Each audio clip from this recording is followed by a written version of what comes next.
Welcome to This Is Money podcast. I'm Georgie Frost, and joining me and Simon Lambert today is Helen Crane. And coming up, inflation falls, wages are up, mortgage rates continue to move south, albeit slowly, fixed savings accounts are peaking at 6%, and we aren't in recession. Can we see the oasis in the distance, or is it all a mirage?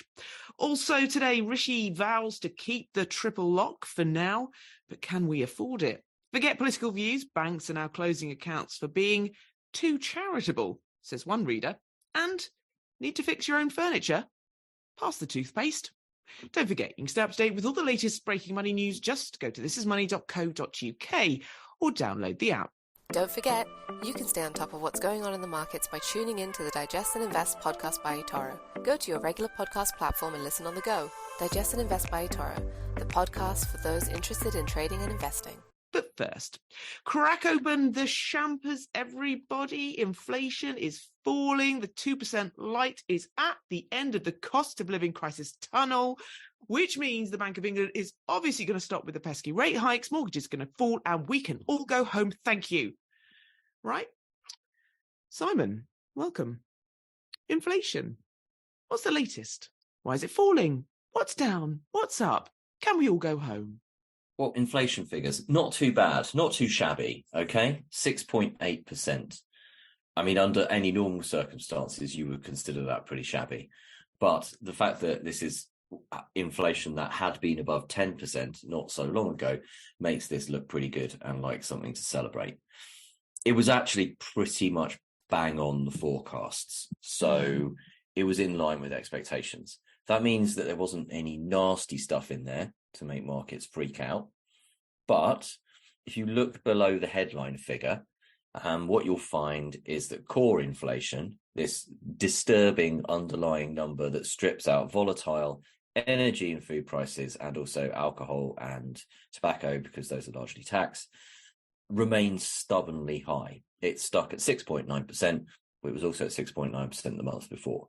Again, not bad enough to make people freak out like the core inflation number back in May did, when everybody went, whoa, that was pretty much the start of the kind of mortgage panic stations scenario. But it was enough to make people think that the Bank of England isn't going to be stopping raising interest rates anytime soon, and that it will have to deliver another probably quarter point rise in September, and then maybe another 2 beyond that. Markets are now saying base rate going to peak at just under 6%, so probably 6% if you kind of round up. Whereas they were thinking before maybe 5.5 to 5.75%. But there's a real margin of error in that. You can't read too much into market expectations of interest rates of exactly where the peak is going to be or where it's going to be. And I would file that still in the no need to freak out box. What has rattled markets slightly and has led to gilt yields climbing is the expectation, not necessarily that rates will rise much further than was previously thought, but that they will stay higher for longer. And that's the disturbing thing, particularly for any mortgaged homeowners who have been watching the chaos unfurl in the very much unwanted Mortgage Mayhem 2 episode that nobody was looking for a second series of after the Liz Truss original series. And they were hoping it would go away. And we'd go, right, okay, hit the peak. Now inflation's come down, we start lowering rates. And that they would then either face mortgage costs that were nowhere near as high when they came to remortgage, or if they have just remortgaged and gone for a 2-year fix because they don't want to be paying those rates for 5 years, then in 2 years' time, rates would be considerably lower than they are now. Markets say, maybe not, actually probably going to stay high for longer than you think. But again, you really can't read too much into that, to be honest, because market forecasts are regularly wrong. And I was looking at an article that we wrote in April, when will interest rates fall? Ed Magnus picked up, did a really good job on that. And the expectations of what we're going to happen to interest rates in April were totally different to what they are now. Now, obviously, we had that inflation-driven freak out mortgage market chaos in the middle. But things can change quickly. And just like that changed very quickly, it could change back very quickly as well. I mean, overall, the message is we're heading in the right direction. The real question, though, from a lot of economists and analysts is, okay, so inflation falls back down to a normal level. Maybe it gets down to the 2% target. But do we then just get another spike soon after that? That's the disturbing thing, is that actually we're not going to go back to a world of low and stable inflation. We might go to a world where we see regular inflation spikes. Why would that be the case? Because of a lot of that low and stable inflation through the 2000s was the product of a particular moment in time. You had globalization, bringing down prices, cheap goods flooding in from China and things like that. You had very low wage pressure and all that kind of stuff. And now the world is a different place, where America and China are constantly rattling each other's cages. Russia's invaded Ukraine. A lot of companies are looking at doing reshoring, making sure that their supply chains are shorter post-COVID and post all these shocks, which means that things are becoming more expensive. So rather than just finding the cheapest place in the world to do something, they're going, okay, well, it's more expensive to do it here, but we're going to do it here because otherwise that's an existential threat to our business. And also because Joe Biden has been splashing the cash like nobody's business on the ironically entitled Inflation Reduction Act in the US, which involves a colossal amount of green spending in order to try to make the US more energy sufficient with a lot of kind of renewable energy stuff and everything like that. And all of that money is quite inflationary, and that's one of the reasons why the US economy is running so hot at the moment as well. So there's a lot of different things going on there that mean that the next 10, 20 years might not look like the last 10, 20 years did. And also you've got to factor in, of course, the financial crisis and rates being kept on the floor and the worries about deflation in the wake of that. Yeah. You mentioned there, Simon, about an article that you read about when will interest rates go down in April. I remember writing an article about whether we'll get negative rates. Seems a long, long time ago that I wrote that one, and it wasn't. So, Helen, not the end of the cost of living crisis, but look, we have seen mortgage rates edge down a little bit, but still, as Simon said, it is sort of high mortgage rates part two. They're only a 2-year fixes, I think something like 0.15% below the peak that it hit after the Kwasi Kwarteng Liz Truss disaster. I'm going to call it today. Debacle. Helen? Yeah, it's funny, isn't it, when you talk about writing articles a while back. I remember not so long ago writing things like, oh no, our mortgage rate's going to go above 3%. Completely different world. I mean, on the mortgage front, we have seen some cuts from lenders the last couple of weeks. Some of them have even done double cuts. So I think Halifax has cut them twice in 2 weeks, Santander as well. So they are coming down. I think the thing we need to watch now is where the base rate goes next. Seems in all likelihood that's going to go up again. When that happens, generally banks put their rates up again. But we don't know. I mean, we are kind of hearing that maybe we're starting to come to the end of the base rate hiking cycle, maybe towards the end of this year, early next year. So, you know, there is kind of a glimmer of hope on the horizon. But I think if anyone's expecting that stuff like, you know, mortgage rates and the cost of living is going to go back to being as cheap as it was a couple of years ago, that's not going to happen anytime soon. Simon, I've asked on this podcast before, is lingering high inflation so bad in comparison to what we're seeing for mortgages and borrowers at the moment with rate rises? You know, is the cure actually causing more pain, or could cause more pain? That's one of the arguments that we're hearing, is it takes about 18 months to 2 years for us to feel the economy, to feel the full effects of rate rises. And so they only started rising about 18 months ago. So in theory, we should only really in the next sort of couple of months be seeing the first rate rise. Is the Bank of England, as sort of, I've heard some economists arguing, pushing us needlessly into recession if they continue with this without pausing to see what the effect could be? Yeah, there's a strong case for the argument that the Bank of England is needlessly pushing us into recession. It might not even push us into recession, to be honest. I mean, I'm surprised we're not there already, but, it might be that the economy is resilient enough. And you have to remember, of course, that there's quite a lot of people who don't have mortgages, and quite a lot of those people who don't have mortgages have a reasonable amount of money, and they can support the economy. I mean, in those inflation figures, the things that brought inflation down was the energy price cap being reduced to £2,074, which is substantially lower than the previous energy price guarantee of £2,500. Food inflation also eased and managed to help bring the overall inflation number down, despite the fact that food inflation is still running at 14.9%. But what pushed it up was airfares and hotels, people spending money on going on holiday.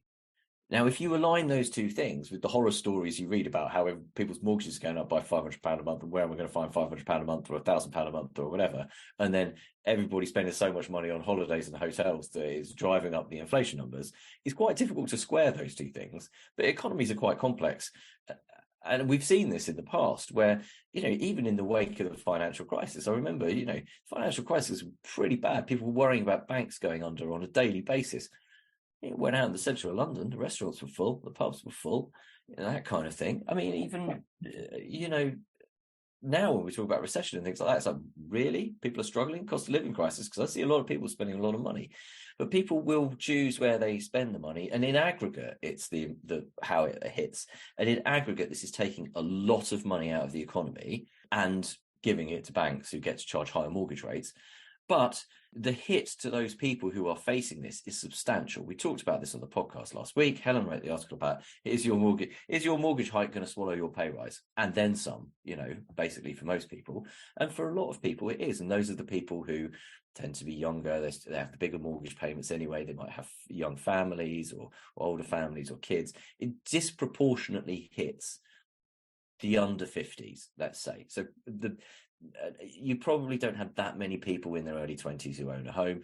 You get towards the end of the early, even now the late 20s, most people don't own a home. So it's probably disproportionately hitting a section of society aged between 30 and 50. The rest of them aren't feeling as bad, but rents are going up like nobody's business and causing people problems. But again, it's quite lumpy. Your rent stays the same until you have to move, and then you get whacked. The same with the mortgage. Your mortgage stays the same until your fix ends, and then you get whacked. So there are parts of society, unmortgaged homeowners who aren't getting whacked, and quite a lot of them have, generally speaking, quite a lot of money and quite a lot of disposable income. Maybe they're enough to keep it afloat.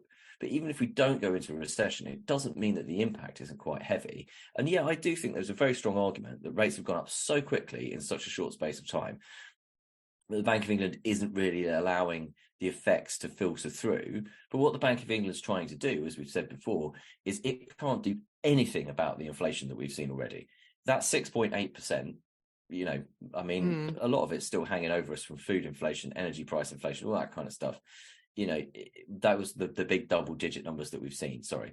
It can't do anything about that. What it wants to do is try and crush inflation in the future. And if that means crushing people's hopes and expectations, in the way that they're doing to many people, then they've made it clear they're happy to do that. And you have to remember that central bankers they're only human. They might seem like strange aliens who have 500 grand a year salaries and then lecture us about not asking for a pay rise when our bills are going up. But they are only human. And like most humans, they suffer from the same human behavioural traits, and they will follow the path of least resistance. And for many years, the path of least resistance was just leaving rates on hold. Even when people were going, need to raise rates, need to raise rates, need to raise rates. Yeah, economy's fine. Don't need rates at 0.5%. Don't need rates at 0.1%. They just sat there on their hands. No, can't raise rates. That might be terrible. And then all of a sudden they got shocked into acting. And now they just can't stop raising rates. And the path of least resistance is to just keep going. I mean, they will obviously reach a point at which they stop, hopefully. But yeah, they're just doing that. So for now, the MPC is going to make a decision in September, and it's probably going to go, well, if we stop now, people might say we haven't done the job yet, and we're going too easy on inflation, and we've already had a kicking for that in the last couple of years. So what's another quarter point? Let's put them up another quarter point. And they'll probably keep doing that. So, it's a tricky situation. The only thing I would say is that we are in a scenario where we're talking about this, but rates aren't even really, by historic standards, that high. They're probably only roughly where they actually should be. And so there's this question of, do we go back to the old-fashioned situation where interest rates are slightly higher than inflation, but also, hopefully, where pay rises are higher than inflation as well? And that's where we want to get back to. The scenario where people got a real increase in their wages, and also that interest rates were above inflation, so they could be used properly as a tool to keep inflation down, rather than the totally mad world that we existed in post-financial crisis. Which leads us beautifully onto wage growth figures and away from the Bank of England dream destroyer that it is. I really hope they don't sit around, by the way, when they're deciding what to do with rates and go, ooh, people might think that. I hope they just look at the detail and the economics and make a really sensible decision, because while they are people, Simon, they are responsible for the lives of about 70 million people. So anyway, Helen, before I go off down that... I mean, I must admit, to any members of the MPC listening, I'm sorry if I very unfairly characterise what you might be doing. I know that you don't really do that. No, and I'm pretty confident they are avid listeners, Simon. Helen, you wrote an article recently about, will mortgage rate rises erode your pay rise? We got wage growth figures this week showing that actually it is above inflation. Good news for us, maybe bad news for the Bank of England, because that's the one thing that one of the things that they're deeply concerned about. A bit like the inflation figures, though, we need to dig a little bit deeper into the causes of the rise. Tell us more.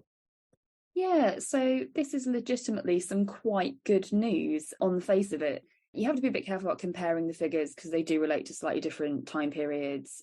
But this week, average wage growth, this for April to June, was 7.8%, and inflation obviously 6.8%. So it's gone above, which is good news for the money in people's pockets. So to give an example, that means that someone was earning £20,000 a year, that's about £1,666 a month before tax. They would see their pre-tax pay rise by about £130 a month on average. Not bad. As you said, that could still well be eaten away if you're someone who has seen their mortgage rate go up massively. But in general, more money in people's pockets, good thing. However, there do sort of come into play some wider concerns from a sort of economic point of view. Basically, we don't want to end up in a situation where businesses keep putting up people's wages to cope with the higher cost of living, and then the cost of things continues going up and inflation basically never goes away because people keep earning more, then stuff costs more, then people earn more again, and it just turns into what people call a kind of a wage spiral.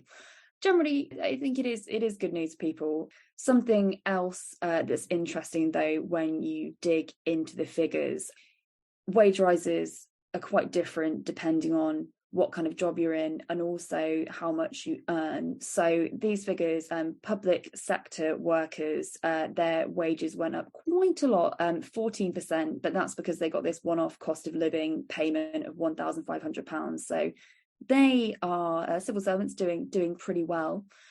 People in the accommodation and food service activities sector, though, people who work for kind of hotels, restaurants, things like that, they're some of the lowest paid people, and they also had the lowest increase in their wages, so only 5.6%. So the picture is quite different depending on what kind of industry you work in.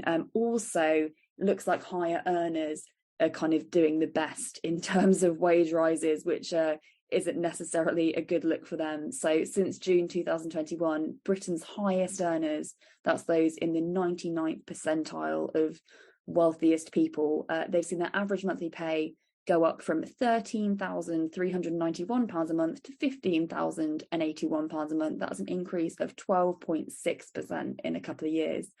Meanwhile, people in the lowest percentile of earners have only seen their wage go up by 10%. So yeah, it's a different picture for different people, but broadly, some good news. Yeah, that's right. It's I think I heard someone call it a tale of three economies, with high inflation, food prices and energy really hitting the poorest. Then you've got mortgages, of course, hitting those in the middle who are using their savings up. And then you have some people that, well, actually, all right, Jack. One group, though, that would be very happy if wage growth sticks at over 8% is pensioners. After a bumper 10.1% rise this April, the state pension could be in line for another big increase next year. Rishi Sunak's already stated that the triple lock will stay. But can we afford it? Simon, 101, what's the triple lock? And how much would it cost if it went up with wages, as they are now, obviously? The triple lock is a measure put in place to make sure that people don't get pension rises of like pennies. After many years of very low pension rises that led to headlines such as people get an extra £1 a week, this was put in place to make sure that there was always a reasonable rise in the pension. And what it means is that the state pension goes up by one of three things. So either average wages, inflation, or 2.5%. That's the baseline. So it would always go up by at least 2.5%. And actually, for many years, this wasn't that expensive a policy for the government to enact. Since the pandemic, it's caused them a real headache, though. Firstly, post-pandemic, wage figures went nuts and average showed massive growth in average wages, but that was to do with people coming back off furlough, coming back into the economy. People weren't actually getting those pay rises. So that was the first problem. Then you had the inflation problem. So we had the big 10.1% rise. But then, to be fair, actually, it gets described as a bumper rise, but all it did was make sure that people didn't get poorer. So it rose in line, with inflation. And it's not pensioners' fault that inflation was so high. You can't hold them responsible for it. So maybe it's only fair enough. And actually, what's interesting about this is that we're all obviously paying for it. There is a misconception that people paid their national insurance through their working lives, and that means that goes to pay their pension in retirement. That's not how it works. They pay their national insurance during their working lives, and they're paying for the people in retirement at the point when they're working. So the people who are paying for pensioners now are the people who are working now. But it's not all bad news for those people, because if the state pension goes up by 10% now, or potentially goes up by 8.2% in September, well, that obviously bumps up the state pension and means that in years to come, when we hopefully get the state pension, our state pension will be higher as well. And actually, the effect of compounding over the years means that it does those of us who are still working and paying for the pension a bit of a favour for it to go up. There is also the accusation that the pension in the UK is among the meanest in the Western world, and that we don't really pay that much in state pension. But those figures are slightly skewed, or quite heavily skewed, by the fact that quite a lot of the countries, when the comparison is done, actually incorporate a large part of their workplace pensions into their state pension. So, for example, in France is a totally different system to here, and you cannot compare the state pension in the UK to the state pension in France, because you also have to factor in that obviously we have a large workplace pension scheme, and people are also enrolled into it now as well, and it's actually, you need to add those two things together. But the UK pension isn't super generous, just to be clear, but it's not quite as bad as it looks. So yeah, it looks like it's going to go up because wages are running hot, and wages are now above inflation. Inflation is forecast to potentially dip again next month, the next reading that will be taken, because it's the next reading that counts for this. And wages are running at 8.2%, including bonuses, and wages is likely to be the number that is used. I mean, Helen, it is great news for when we eventually retire if it keeps going up like this. But the reality is it's looking really, really expensive. Government already saying that we're going to raise the state pension age. We'll just keep raising it and raising it and raising it until we don't take it anymore. I mean, this is expensive, isn't it? It's incredibly expensive. So in our article, Steve Webb, former pensions minister, writes a pension column for us. He said if the state pension did go up with wages next year, an extra £2 billion bill arising from higher than expected earnings growth seems quite plausible. It's hugely costly, but I think the issue at the moment is that there is no way the government is going to scrap this. They've got an election coming up. It's extremely popular. The triple lock is wildly popular. So we did a poll in a recent article. We asked people, should the state pension triple lock pledge be kept, even if it costs taxpayers $2 billion more than anticipated? 94% of people said yes. 5% of people said no, and 1% of people said they should use another measure. It's wildly popular, and it's wildly popular with people who actually get out and vote. So there is, in short, no chance of this changing anytime soon. We're not politicians, so we can say what we really think. Simon, should it be scrapped? Quite ambivalent, to be honest. Costs an awful lot of money, but then we do want pensions to at least keep pace with inflation. So do you want to remove that bit where they wouldn't keep pace with inflation? Then the 2.5% was put in because you kept finding this scenario where when inflation was low, people were getting almost no rise. Maybe that was the wrong thing to do, because to guarantee that, even because remember, inflation at one point was knocking around the 0.5% level for quite a long time. Or alternatively, do you remove the wages element? I don't know. Maybe that would be the best element to remove. So maybe if we were staring down the barrel of a double lock, where it was you were either going to get inflation or you were going to get your 2.5% baseline, that would be a fairer measure. I do know that you can't, I would argue, get rid of it now before the next election, because the government promised to keep it, and you shouldn't welsh on your promises. Like, you shouldn't welsh on your bets, So, I mean, they made a bet, and they got the bet totally wrong. I can't see Keir Starmer coming out campaigning for removing the triple lock. So, yeah. Can't we just be though? But I do think maybe they nuanced about it. Can't we just say, do you know what? Let's wait every year and go, how are things looking in the wider economy? Not just have this kind of basic 1, 2, or 3. I appreciate triple lock does sound quite snazzy, but it's also a little bit restrictive. It's like the targets are not particularly helpful. No? No, I agree with you. I mean, it's not. It's not. It's not a particularly helpful thing to have, but we have it. So tough. But it is good to know what metric is going to be used, rather than, it's very risky having we'll just make it up as the situation suits us policy. Those policies, we've got quite a few of those, it seems. Or let's just tear up the policy when it doesn't suit us. And so it is good to have that. But it is also, as you said, good to not have something that binds you so tightly that you caused yourself a major problem. That's it for part 1.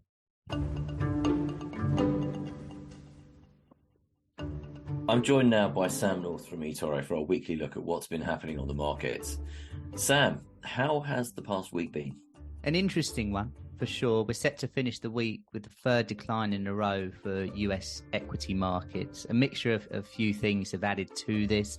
We've got 15-year high US bond yields. We've got $85 oil prices, which is weighing on inflation worries. We've also got dramas in China with debt and growth worries, and also a few technical breaks too. The S&P 500 below the 50-day moving average. This is all just adding to a bit of profit taking as well. So 3 down weeks in a row. Elsewhere this week, we saw the UK with probably a one-off inflation fall, but look, we can take that as a bit of a victory for now. Moody's cut US bank ratings. Walmart did beat expectations. That remains at all-time high for the share price. And Berkshire Hathaway made a pretty sizable bet on home builders. An interesting week all in all, I have to say. Still not enough for me to be overly worried as a long-term investor, but it is also worth noting that September is typically the worst month of the year for the stock market, seasonally wise. And of course, that's just around the corner. And what do we have coming up next week? Is it a quiet holiday week, or do we have quite a bit of stuff on the cards?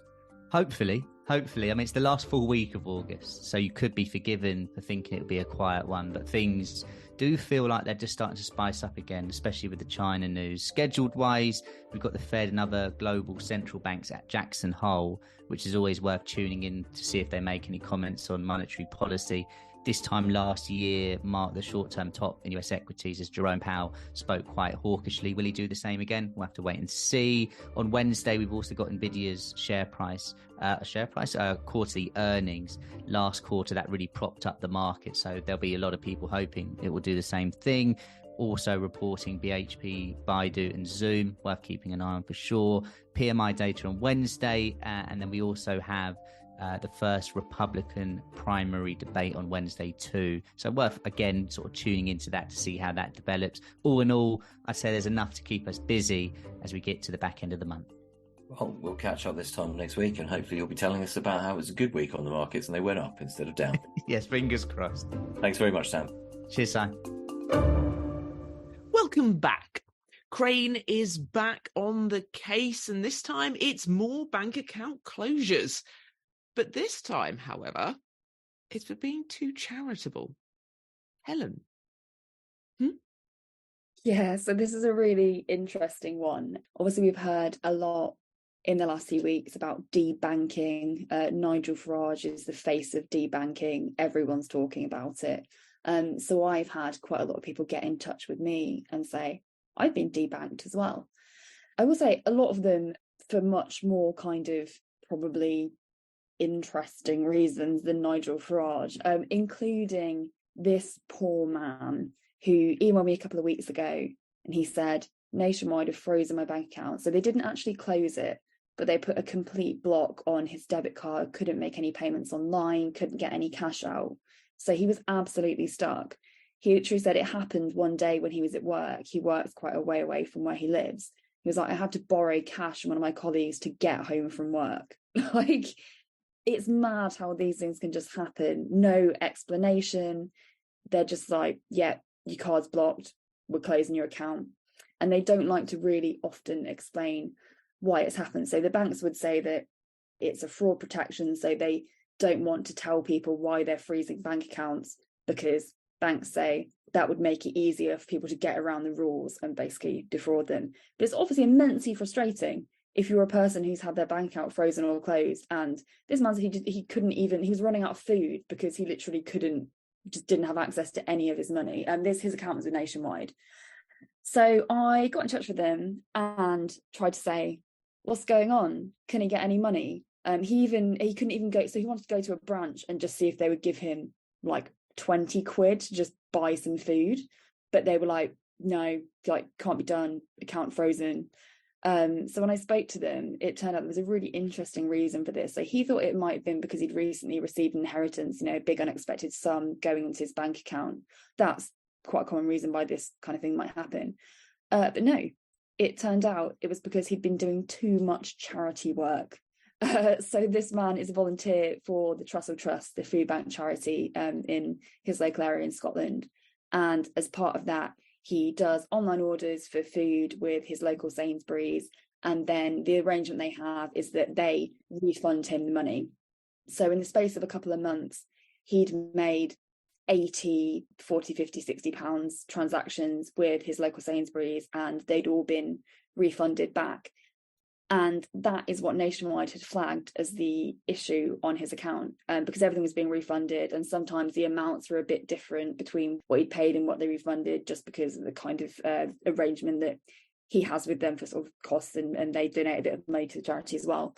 That, it turned out, was what resulted in his account being closed. They did reopen it when I got in touch, and they gave him £50 of compensation, which I felt wasn't really that generous, but it is back up and running now.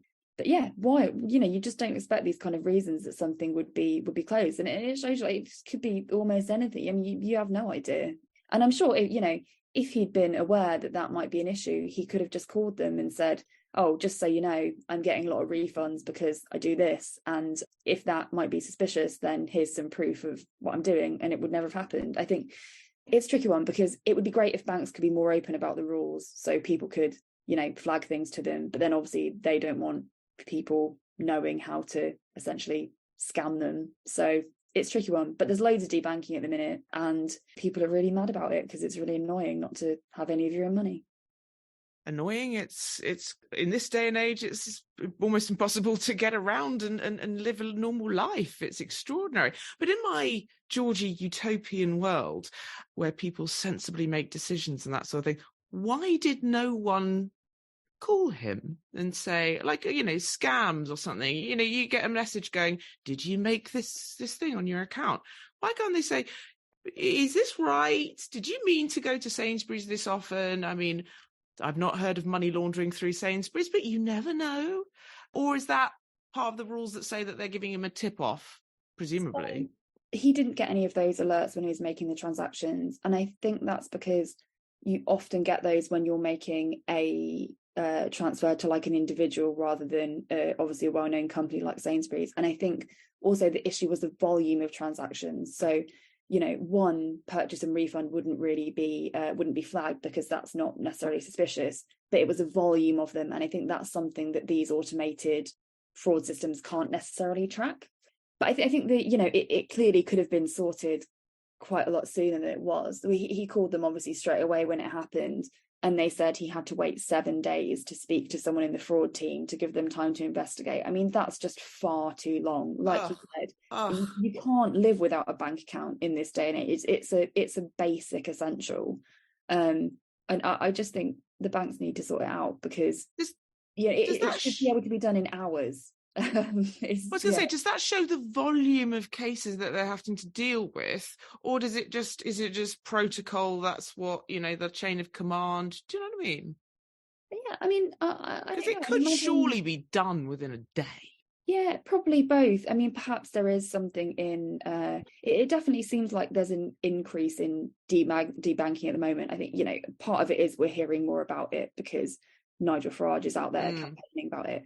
But I do think, people who write to me, I have noticed an increase in it. And it's difficult to know what's behind that. Some people will say, banks are kind of trying to shed some of their customers, like kind of riskier customers. And that, there's kind of a theory that maybe there's something not very kind of benign behind it. I don't know if that's true. But it seems like it's definitely on the increase. And, maybe just the increase in scams as well. They're on kind of high alert for this kind of thing.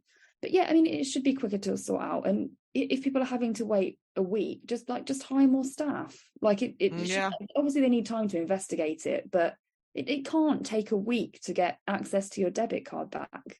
I will say this is probably a cautionary tale in have a second current account or have a credit card that you can use in emergencies. Obviously there's an argument this person shouldn't have to do that this was an error on Nationwide's part, but it does make your life easier if you have a second account. Good tip. Right, finally, I swear the next feature is a godsend for me. So I moved into my rented flat, furnished, 10 months ago now. And about 9 months and 20-something days ago, i.e. a couple of days in, I was putting my TV up that I had so proudly put together, but put the wrong screws in. So I actually noticed there was a screw at the bottom that when I pushed the telly on this is not my cabinet, it made the most almighty scratch. And this does not look like a cheap cabinet. So I've been stressing ever since about, not loads about it, don't get me wrong, but a little bit about how on earth am I going to fix it? And do you remember that Yellow Pages advert where it's like, they all go out. Yeah, Simon's nodding sagely there. They all go out. They have a party or something, and then they get the Yellow Pages person around to fix the scratch on the table. Now seems a good time to ask, how can I fix the scratch? Is it possible? Well, I came across this article on your website. Felt tip pens, toothpaste, I don't think the Yellow Pages actually exists anymore in the actual book form, but maybe they do. Simon, what on earth am I talking about?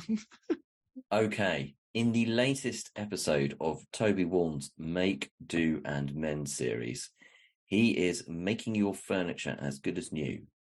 Mayonnaise, toothpaste and an iron can all be used to remove marks. So, firstly, we've got watermarks.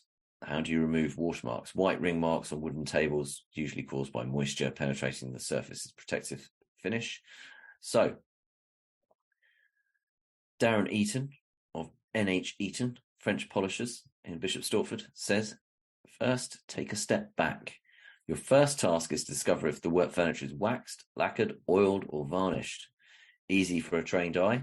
You need to make sure you get it right. You can put a fingernail to wax furniture and you'll find it softer than a lacquer of French polish or varnish. Old finishes often have a duller sheen. Do not start before knowing the finish. So Darren says, I can put a cotton tea towel over the ring mark and glide a hot iron over to draw out the moisture and the mark.